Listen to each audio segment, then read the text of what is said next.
Hello friends, നമസ്കാരം. നമ്മുടെ Kerala T V സീരിയലിലേക്ക് എല്ലാവർക്കും സ്വാഗതം. അങ്ങനെ ദേ വിശ്വൻ സത്യസന്ധമായ രീതിയിൽ പ്രേമയ്ക്ക് മുന്നിൽ നിന്ന് സംസാരിച്ചു കഴിഞ്ഞപ്പോഴേക്കും നിങ്ങൾക്ക് ഇന്നലെ നല്ല കണക്കിന് അവൻ ഡോസ് കുത്തിവെച്ചിരിക്കുന്നതെന്ന് എനിക്ക് മനസ്സിലായി. അവൻ്റെ ഒരു കളിയും ഇവിടെ നടക്കില്ല. അവനും അതുപോലെ എൻ്റെ മോളും തമ്മിലുള്ള ബന്ധം പിരിഞ്ഞിരിക്കും. ഞാനാണ് അവളെ നൊന്ത് പ്രസവിച്ചതെങ്കിൽ ഈ ബന്ധം ഞാൻ പിരിച്ചിരിക്കുമെന്നും പറഞ്ഞുകൊണ്ട് ഈ പ്രേമ വീണ്ടും വീണ്ടും വീറും വാശിയോടും കൂടി ഇങ്ങനെ പറയാം. അപ്പോൾ പ്രേമ ഇത്രയും ദേഷ്യത്തോടു കൂടി അല്ലെങ്കിൽ ആ ഒരു ഉറപ്പോട് കൂടി പറയുമ്പോഴേക്കും പ്രേമ നീ ഒന്നുകൂടി ചിന്തിക്കുമെന്ന് പറഞ്ഞുകൊണ്ട് വിശ്വൻ ഇങ്ങനെ പല പ്രാവശ്യം പറയുന്നുണ്ട്. ഏത് പ്രേമ കേൾക്കാൻ, എവിടുത്തെ പ്രേമ കേൾക്കാൻ? പ്രേമയ്ക്ക് അതൊന്നും കേൾക്കേണ്ടതായ യാതൊരു കാര്യമില്ല. അങ്ങനെ പ്രേമ വിശ്വൻ പറയുന്ന കാര്യങ്ങൾക്കൊക്കെ പുല്ല് വില കൊടുത്തുകൊണ്ട് ഇങ്ങനെ നിൽക്കുന്നു. വിശ്വന് ഇനി ഇതിനെപ്പറ്റി എന്നോടൊന്നും പറയണ്ട, എനിക്കൊന്നും കേൾക്കണ്ടെന്നും പറഞ്ഞുകൊണ്ട് ഇങ്ങനെ നിൽക്കുന്ന സമയത്താണ് നമ്മുടെ സ്വരമോൾ അതിൻ്റെ കഷ്ടകാലത്തിന് ബോൾ കളിച്ച് പുള്ളിക്കാരുടെ ദേഹത്തേക്ക് ഇടുന്നത്. അപ്പോഴേക്കും ആ കൊച്ച് അത്രയും ചെയ്തപ്പോൾ ഭയങ്കരമായിട്ട് ഷൗട്ട് ചെയ്തുകൊണ്ട് ഭയങ്കര ദേഷ്യം കാണിച്ചുകൊണ്ട് ആ കൊച്ചിൻ്റെ നേരെ ചെന്നു പ്രേമ. അപ്പോൾ കുഞ്ഞിനൊരു അബദ്ധം പറ്റിയതാണെന്ന് വിശ്വൻ പറഞ്ഞെങ്കിലും വിശ്വനൊന്നും പറയുന്നത് കേൾക്കാനുള്ളൊരു മനസ്സ് ഈ പുള്ളിക്കാരി കാണിക്കില്ലല്ലോ.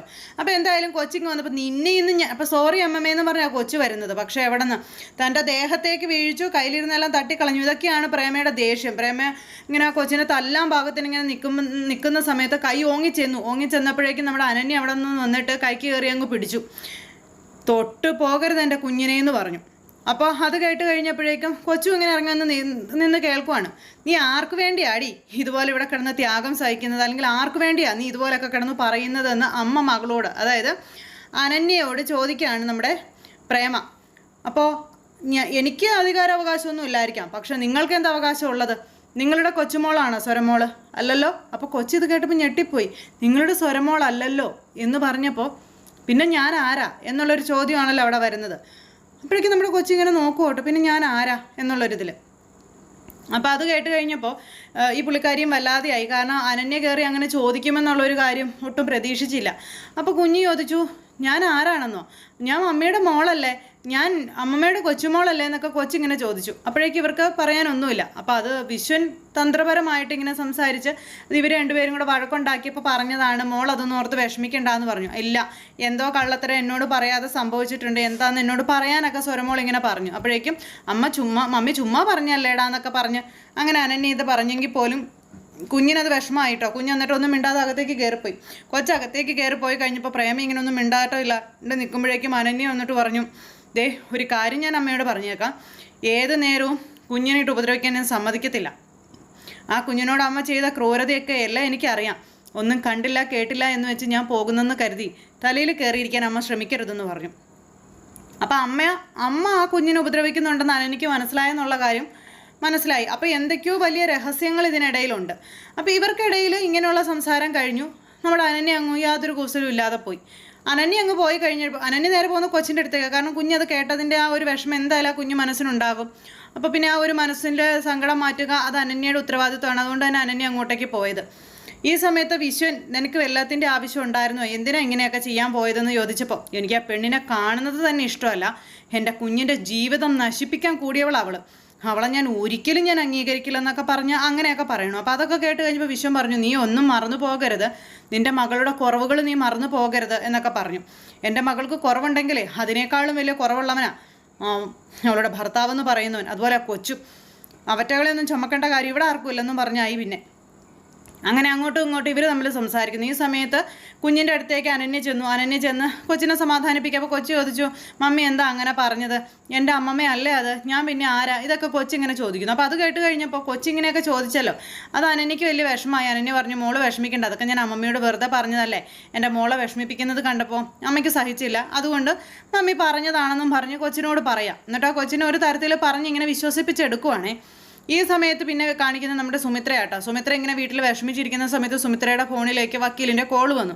ആ കോൾ വന്നതും സുമിത്ര ചാടി എടുത്തു. ഇവർ നമ്മൾ സംസാരിക്കുക. അപ്പോൾ വക്കീൽ എന്ത് പണിയാണ് കാണിച്ചത്, വക്കീലിനെ കാണാൻ ഞാൻ അവിടെ വന്നിരുന്നു, അപ്പോൾ വക്കീൽ അവിടുന്ന് മുങ്ങി, എന്താണ് ഇതിൻ്റെയൊക്കെ അർത്ഥം എന്നൊക്കെ ചോദിച്ചപ്പം സുമിത്ര എന്നോട് ക്ഷമിക്കണം, എനിക്ക് സുമിത്രയെ അത്യാവശ്യമായിട്ടൊന്ന് കാണേണ്ട കാര്യമുണ്ട്, ഞാൻ പറയുന്നിടത്ത് സുമിത്ര ഒന്ന് വരാമോ എന്ന് ചോദിച്ചു. തീർച്ചയായും വരാം, ഞാനും വക്കീലിനെ കാണാൻ വേണ്ടി തന്നെ കാത്തിരിക്കുകയായിരുന്നു എന്ന് സുമിത്ര അന്നേരം പറഞ്ഞു. അപ്പോഴത്തേക്കും അവിടുന്ന് ന്യൂസ് പിടിക്കാനായിട്ട് ഒരാൾ ഒളിഞ്ഞു നോക്കി ന്യൂസ് കിട്ടിക്കഴിഞ്ഞു.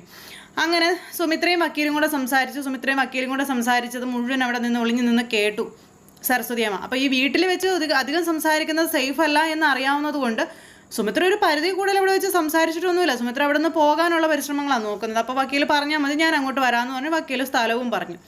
നിമിഷങ്ങൾക്കകം നമ്മുടെ സുമിത്ര പോകാനായിട്ട് റെഡിയായിട്ട് ഇറങ്ങുന്നു. ഈ സമയത്ത് സരസ്വതിയമ്മ അവിടുന്ന് മാറി നിന്നിട്ട് രഞ്ജിതയെ ഫോൺ വിളിക്കുക. അതെ, അപ്പോൾ രഞ്ജിതക്കയുടെ ഫോണിലേക്ക് സരസ്വതിയമ്മയുടെ കോള് വന്നിട്ടുണ്ട്. അപ്പോൾ ദേ വിളിക്കുന്നുണ്ടെന്ന് പറഞ്ഞുകൊണ്ട് ഭയങ്കര ആ ഫോൺ എടുക്കാനായിട്ട്. അപ്പം മാറി നിന്ന് വിളിക്കുന്നു. അപ്പം എന്താ സരസ്വതിയമ്മ, എന്തെങ്കിലും ഡീറ്റെയിൽസ് കിട്ടിയോന്ന് ചോദിച്ചപ്പം അത് പിന്നെ കിട്ടിയിട്ടുണ്ട്. എന്താണെന്നോ, ഇപ്പം സുമിത്ര ആ വക്കീൽ വിളിച്ചിരുന്നു. വക്കീൽ വിളിച്ചിട്ട് എന്താ പറഞ്ഞതെന്നൊന്നും എനിക്ക് കൃത്യമായിട്ട് മനസ്സിലായില്ല. പക്ഷേ അവരിപ്പോൾ കുറച്ച് സമയങ്ങൾക്കുള്ളിൽ തന്നെ എവിടെയോ വെച്ച് കാണും. അതെവിടെ വെച്ചാൽ കാണുന്നതെന്ന് വല്ലതും പറഞ്ഞു എന്ന് ചോദിച്ചപ്പോൾ അതിനെപ്പറ്റിയൊന്നും എനിക്കറിയില്ല. പക്ഷെ അവർ എവിടെയോ വെച്ച് കാണുമെന്ന് പറഞ്ഞെന്നുള്ള കാര്യം പറയാം. എപ്പോഴാണ് വിളിച്ചത്, എങ്ങനെയാണെന്നൊക്കെ കുറേ തിരിച്ചു മറിച്ചൊക്കെ ചോദിച്ചു. അപ്പോൾ സരസ്വതി പറഞ്ഞു, എന്നോട് ചോദ്യം ചെയ്തുകൊണ്ട് നിൽക്കുന്ന സമയം കൊണ്ട് വേഗം പോയി അവർ തമ്മിൽ എവിടെ വെച്ചാൽ മീറ്റ് ചെയ്യുന്നതെന്ന് കണ്ടുപിടിക്കാൻ പറഞ്ഞു. അങ്ങനെ സരസ്വതിയമ്മ കൊടുത്ത ഇൻഫർമേഷനിലൂടെ നമ്മുടെ രഞ്ജിത ഈ സുമിത്രയും അതുപോലെ വക്കീലും കൂടി എവിടെ നിന്നാണ് സംസാരിക്കുന്നത്, അല്ലെങ്കിൽ എവിടെ വെച്ചാൽ കണ്ടുമുട്ടുന്നത് എന്നറിയാനായിട്ടുള്ള ഒരു ഇതിലിങ്ങനെ ഇറങ്ങാം. അപ്പോൾ അങ്ങനെ ഇറങ്ങിക്കഴിഞ്ഞപ്പോഴത്തേക്കും നമ്മുടെ സുമിത്ര വീട്ടിൽ നിന്ന് ഇറങ്ങുന്നു. അപ്പോൾ സുമിത്രയെ ശരിക്കും പറഞ്ഞാൽ തീർക്കുക എന്നുള്ളതാണ് രജിതയുടെ ഉദ്ദേശം. ഇന്നത്തോടു കൂടി സുമിത്രയുടെ ആയുസ് എടുക്കുക എന്നുള്ളത്. അപ്പോൾ സുമിത്ര ശരിക്കും മരണത്തിൻ്റെ നടുവിൽ അല്ലെങ്കിൽ മരണത്തിൻ്റെ അടുത്തെത്തിയെന്ന് തന്നെ പറയാം. അങ്ങനെ രഞ്ജിതയുടെ മരണക്കുഴിയിൽ പെട്ടുപോകുന്ന നമ്മുടെ സുമിത്രയ്ക്ക് രക്ഷകനായിട്ട് ആ സമയത്ത് അവിടെ ഒരാൾ അവതരിക്കുന്നുണ്ട്. അതൊരു പക്ഷേ നമ്മുടെ അനിരുദ്ധാകാം, അല്ലെങ്കിൽ പ്രതീക്ഷ ആകാം, ആരും ആകാം. പക്ഷേ സുമിത്രയ്ക്ക് രക്തബന്ധമുള്ള ഒരാളാണ് നമ്മുടെ സുമിത്രയെ രക്ഷിക്കാനായിട്ട് അവിടെ എത്തുന്നത്. അങ്ങനെ നമ്മുടെ സുമിത്ര ഇതൊന്നും അറിയാതെ പോകുന്ന സമയത്ത് വക്കീൽ പറഞ്ഞത് ഒരു വീട്ടിൽ വെച്ച് കാണാമെന്നുള്ള കാര്യമാണ്. അപ്പോൾ അത് മനസ്സിലാക്കിക്കൊണ്ട് ഈ രഞ്ജിത നേരെ വക്കീലിനെ കാണാനായിട്ട് വക്കീലിൻ്റെ വീട്ടിൽ ചെന്നു.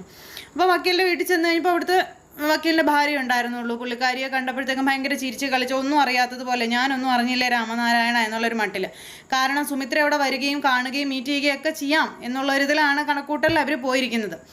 അങ്ങനെ ഇവരവിടെ ചെന്ന് ഇവരെ കണ്ടപ്പോഴത്തേക്കും പുള്ളിക്കാർ പെട്ടെന്നൊന്ന് ടെൻഷനായി. അപ്പോൾ അതിൻ്റെ മുഖമൊക്കെ മാറി. പെട്ടെന്ന് രഞ്ജിത ചോദിച്ചു, എന്ത് പറ്റി? ഞങ്ങളെ കണ്ടു കഴിഞ്ഞപ്പോഴത്തേക്കും ആകെ ഒരു വിഷമം, ഒരു ടെൻഷനൊക്കെ, എന്താ കാര്യം എന്താണെന്ന് ചോദിച്ചു. എന്തെങ്കിലും പ്രശ്നമുണ്ടോ എന്ന് ചോദിച്ചപ്പോൾ, പ്രശ്നമോ, എന്ത് പ്രശ്നം? ഒരു പ്രശ്നമില്ല, മേഡത്തിന് വെറുതെ തോന്നുന്നതാണെന്ന് പറഞ്ഞു. വക്കീൽ എവിടെ പോയി? ചേട്ടൻ അത്യാവശ്യമായിട്ട് പുറത്തു വരെ പോയതാ. വക്കീലിനോട് ഞാൻ പറഞ്ഞിരുന്നല്ലേ ആവശ്യമില്ലാതെ പുറത്തേക്കൊന്നും പോകരുതെന്ന്. പിന്നെന്താ വാക്ക് തെറ്റിച്ച് പോയത്? അതിന് കാരണം എന്താണെന്നൊക്കെ രഞ്ജിത ഇങ്ങനെ ഇതിനെ തിരിച്ചും മറിച്ചും ചോദ്യം ചെയ്യാം. ഇതാരാ പൊന്നുമോൾ, ഇതൊന്നും പറഞ്ഞില്ല കേട്ടോ. പക്ഷെ എന്തായാലും നമ്മുടെ സുമിത്ര ആയിരിക്കും വരിക. വന്നു കഴിഞ്ഞിട്ടുണ്ടെങ്കിൽ സുമിത്രയെ കൊല്ലാനുള്ള എല്ലാ തയ്യാറെടുപ്പുകളുമായിട്ടാണ് ആശാത്തി വന്നിരിക്കുന്നത് ഈ രഞ്ജിത. കാരണം സുമിത്ര ഇനി ജീവിച്ചിരിക്കുന്നത് ഇവർക്ക് മൊത്തത്തിൽ അപകടമാണെന്നുള്ള കാര്യം മനസ്സിലാക്കിക്കൊണ്ട്. അപ്പോൾ അങ്ങനെ ആ ഒരു ഇതെല്ലാം കൂട്ടിയിണക്കിക്കൊണ്ടാണ് നാളത്തെ നമ്മുടെ കഥ വരുന്നത്. എന്തായാലും മരണത്തിൻ്റെ നടുവിൽ നിൽക്കുന്ന നമ്മുടെ സുമിത്രയ്ക്ക് രക്ഷകനായിട്ട് മകൻ എത്തുന്നു. അപ്പം അതേത് മകനാണെന്നുള്ളത് അടുത്ത വിശേഷങ്ങളിൽ ഉൾപ്പെടുന്ന കാര്യമാണ്. ജയിലിൽ കിടക്കുന്ന മകൻ ജയിൽ മോചിതനായിട്ട് വരുന്നതാണോ, അല്ലെങ്കിൽ യാദൃശികമായിട്ട് അനിരുദ്ധ തൻ്റെ അമ്മയെ കണ്ടെത്തുന്നതാണോ? അപ്പോൾ അങ്ങനെയൊക്കെയുള്ള സൂപ്പർ ഹിറ്റ് വിശേഷങ്ങളൊക്കെ ആയിട്ട് നമുക്ക് കാണാം. എല്ലാവർക്കും നല്ലൊരു ദിവസം ആശംസിക്കുകയാണ്. എല്ലാവരുടെ സപ്പോർട്ടിനും സ്നേഹത്തിനും ഒത്തിരി നന്ദി അറിയിക്കുന്നു. സൂപ്പർ ഹിറ്റ് കഥയുമായി കാണുന്നത് വരെ എല്ലാവർക്കും നന്ദി. താങ്ക്